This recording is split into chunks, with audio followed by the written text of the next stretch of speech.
Victoria Ickerd-Schreiter, who is a parent and utilizes these services for her family.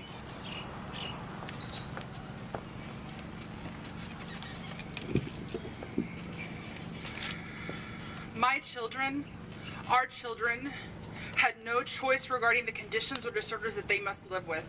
But what they do deserve is the choice to live with life with equal tenets of what this country was founded upon: life, liberty, and the pursuit of happiness.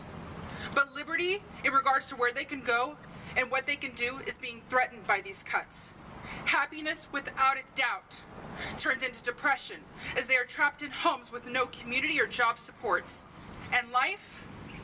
Well, lives of some will be changed forever, and if not, to surely end, as programs for families, for survival, for individual survival, for health survival, they will end, as programs and services are obliterated by these cuts. If it wasn't for the services that my family had received, we would not be here today as a whole family. It's allowed my children, only 14 and 12, to remain a part of my family, a part of their community. And it's allowed my son, destined to be institutionalized at 9 years old due to his difficult behaviors, because he is also nonverbal, to continue to be a part of this family, to continue to be a part of his community.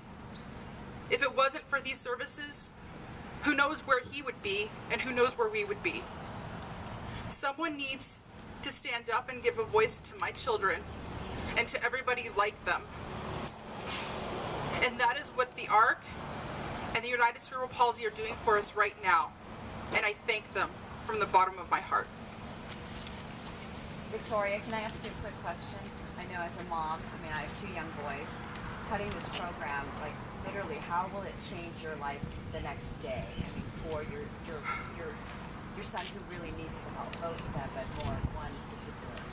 Our lives teeter with him, because there are some days that, we still wonder if we're able to balance him being able to stay at home. I had a surprise baby 2 years ago. He's been the light of my life, a whole new experience, but because of the services that they get, he's able to know how to work with my child, the baby. He's able to know how to be safe with him. And when I was pregnant and we were in the heart of this, we were wondering how safe I would even be around him.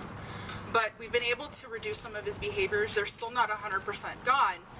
But I know for a fact tomorrow I would have to start looking at a facility for him to be placed in. And it wouldn't be, an easy little group home. It would be some place with high level of support. The kind of supports that probably existed years ago that we've tried to pull away from so that people could be in their communities. So, it would be tomorrow that he would have to be placed somewhere, and it would break my heart because he's still 12. And at 9 it was a hard decision, but at 12 it's still a hard decision. I'm the person he's most connected to in his life and in his existence. And if for safety reasons he would have to not live at home anymore, a typical child at 12 would start having issues with their parents or their family if they were taken away from them, and now there would be no other option. So, is there someone at home taking care of him with you? Are you getting that sort of assistance? I get assistance with behavioral supports, and then he also goes to a program where he goes out in the community and they teach him how to be in the community, and that is utmost for his needs, because I can't always take him to the store. He still can be scary for me to know how to deal with because he's gotten bigger. And this organization takes him and other children like him out into the community, and they learn how to be safe and they learn how to be appropriate, so that, hopefully, not even today, but even in the future, that he doesn't end up being a burden on society then, so that he can get a job someday, so that he can live independently someday. That's my dream and my hope, and I really think it's possible if the supports stay in place. If they're gone, children like him and adults who get those services now will be not even on the streets necessarily, probably some, but more than likely trapped in their homes. How do you pronounce your last name? Ickerd-Schreiter. Ickerd-Schreiter.